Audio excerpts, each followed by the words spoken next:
સવારમાં જો મસ્ત નાસ્તો બની ગયો છે, માખણ ભાખરી હળદર અને ચા દૂધ. અહીંયા પિયરની મજા જે હોય આપણને છે ને તૈયાર ખાવા મળે, ત્યાં આપણને તૈયાર ન મળે, ગમે એટલી ભૂખ લાગી હોય તો ઉઠીને બનાવવું પડે. અહીંયા નીલુએ ભાખરી બનાવી દીધી છે ને હું બેસી ગઈ છું. બે બાળકો હજી બધા સૂતા છે, ભાઈ પૂજા કરે છે, નીલે આવી સોફે સૂઈ ગયો છે. હું પહેલાં ફ્રી થઈ ગઈ હતી તો મેં કીધું લાય હું નાસ્તો કરી લઉં ફટાફટ, બીજું તો કોઈ હજી ફ્રી નથી થયું. ચાલો, શરદી થઈ છે એટલે આપણે માખણ બહુ લેવાનું નથી, થોડુંક જ લઈ નાસ્તો કરી લઈએ પહેલાં ભાખરીનો. હેલો ગાઈસ, કેમ છો? સવારનો સમય થઈ ગયો છે. જય સ્વામિનારાયણ.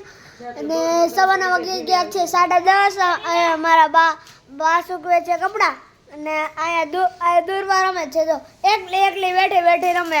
તું શું કરશો? આટા નહીં, ધર્મને નવડાવવા લઈ જાવ બતાવતો ને ભાગો ધર્મને નવડાવવા લઈ જાય છે. અને અહીંયા મામી શું કરશ? મામી ક્યાં ગયા?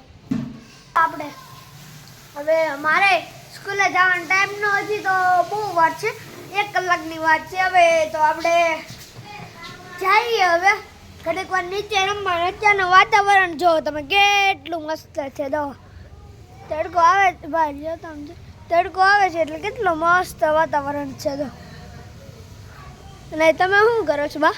કપડાં સૂકવું. મારા બા કપડાં સૂકવે છે. ચાલો હવે આપણે મળીએ. જો આમ તુલસીમાં પાઈ જાય. ઓય તુલસીમાં રાખવાના. ચાલો, જો શરદી જેવું વધારે લાગે છે તો મેં કીધું થોડી છે ને દવા ને એવું લઈ આવી. તો હું ને ધર્મ જઈ છીએ અત્યારે. ગાડી નહોતી તો રાહુલભાઈને કીધું તમે આવો ને તો બધું કામ પતી જાય. હાલ ધર્મ, આવું છે ને? શું કહેશો? પપ્પા લઈ જશે. પડી પછી ખબર પડી ચાવી ગોતવા ગઈ ને મેં ચાવી તો નથી એટલે ખબર પડી. સત્સંગની તૈયારી બધી થઈ ગઈ છે. જો અહીંયા સરસ આસન્યા અને અહીંયા જો મસ્ત રામદેવ પીર માટે જો નવો વાઘો લાવી હતી આજે તે એ પહેરાવી દીધો. સરસ બધું ગોઠવાઈ ગયું મસ્ત. ને આ પોટલામાં છે કડતાલો. પાણીની લોટી અત્યારથી ભરી નાખવાની હોય. ઠેક વાંધો હા, કાંઈ નહીં. ચાલો, અને આપણે તો નાક પેક થઈ ગયું છે હાવ. શ્વાસ કે કાંઈ લેવાતું નથી. ધર્મને સુડાવતો થોડીક વાર મેં ઝોલું ખાઈ લીધું. અહીંયાથી તો હાવ પેક જ થઈ ગયું. મોઢું ખુલ્લું રાખીને થોડો ઘણો શ્વાસ લીધો. ચાલો, બધા આવે 3 વાગ્યા છે. 3 વાગ્યાનો સમય આપ્યો તો આવ્યા તો આપણે માથું ને એવું બધું ઓળી લઈએ, પેક કરી લઈએ અને એવું કરી દે. નાનો ગાલેચો ક્યાં? અહીં આગળ જગ્યા છે ત્યાં પથરવો છે ઠેક રસોડામાં. હા, કાંઈ નહીં. ચાલો, હિંચકો રૂમમાં મૂકી આવીએ. એવું ચાલો, બધી તૈયારી તો થઈ ગઈ મસ્ત, પણ હજી કોઈ એવું નથી. કા મમ્મી, તૈયારી થઈ ગઈ ને? તૈયારી છે બધી આવવાની. કઈ બાકી નથી ને હવે? મમ્મીની ઈચ્છા હતી કા જલેબી ને ફાફડી ખવડાવવાની.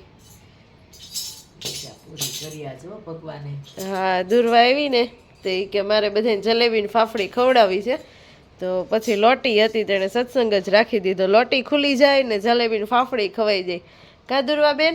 એ દુર્વા છે ને કડતાલમાં હચવાઈ ગઈ છે હમણાં. મમ્મીએ રેડી કરી દીધી. કડતાલનો કોથળો છે ને એમાં દીધી છે. જો સત્સંગની શરૂઆત તો દુર્વાએ જ કરી દીધી. સરસ. ચાલો, પેલા છે ને બધા કોઈ આવશે નહીં.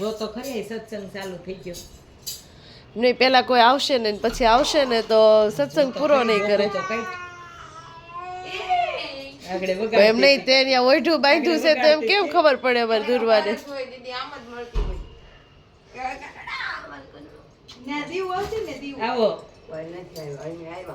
હા, તે હારું ને તમે આવ્યા તે.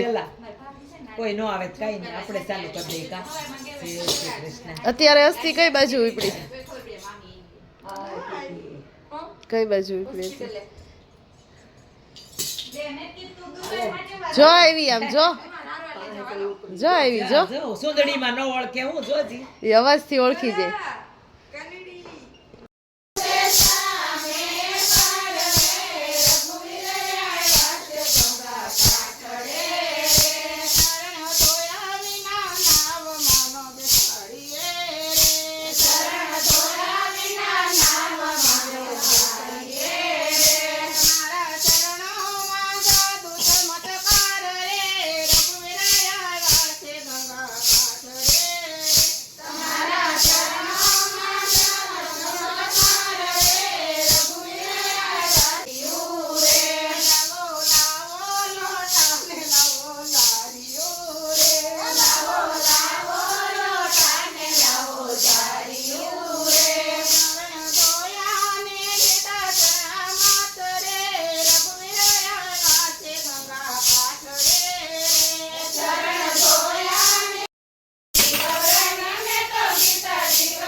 જો અહીંયા નાસ્તાની તૈયારી સરસ થવા માંડી છે. મમ્મીને જલેબી ફાફડી ખવડાવવાની જ ઈચ્છા હતી દુર્વાબેનના લીધે, તો જો મસ્ત જલેબી ફાફડી નીલું રેડી કરે છે.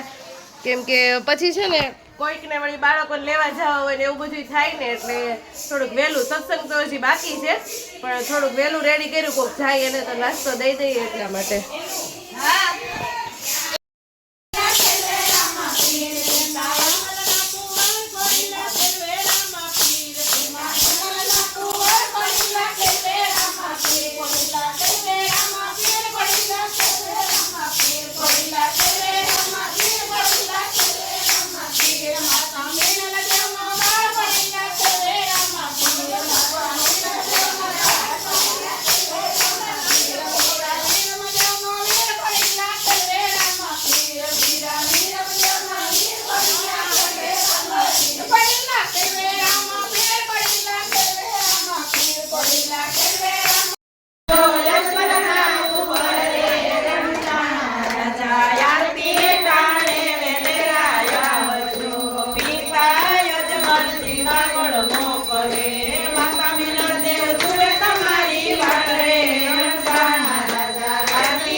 ચાલો અમારે સત્સંગ ને બધું પૂરું થઈ ગયું, જમીને ફ્રી થઈ ગયા, મમ્મીની ઈચ્છા પૂરી થઈ ગઈ, જલેબી ફાફડી ખવડાવવાની, રોટી ખોલવાની અને બધી, અને બધાને મજા પડી ગઈ. મસ્ત મસ્ત જલેબી ફાફડી ખાવાની મજા આવી ગઈ. મજા આવી ગઈ ને? પણ કેમ કૌશિક, જલેબી કેમ હતી? સરસ હતી કા? ધર્મ તો કેટલી ખાઈ ગયો કા? ધર્મ બહુ મજા આવી ને? હા બહુ મજા આવી. હવે ધૂરવા નહીં, બહુ મજા આવી જલેબી ખાવાની. છે ને સત્સંગ ને બધું પૂરું થઈ ગયું ને, આપણે સત્સંગનો વિડીયો વધારે ઉતાર્યો કેમ કે માસી બહુ મસ્ત ગાતા હતા, એનર્જી વાળા હતા. એને જોઈને તો આપણને એનર્જી આવી જાય ને એવું મસ્ત ગાતા હતા, મજા આવી ગઈ. સત્સંગનો વિડીયો થોડોક આપણે લાંબો રાખ્યો છે એટલે જોવાય થાય ને મજા આવે એવું હતું. ચાલો તો આપણે છે ને વ્લોગને અહીંયા જ એન્ડ કરી દઈએ. બધાને ગુડ નાઇટ, જય શ્રી કૃષ્ણ અને જય સ્વામિનારાયણ.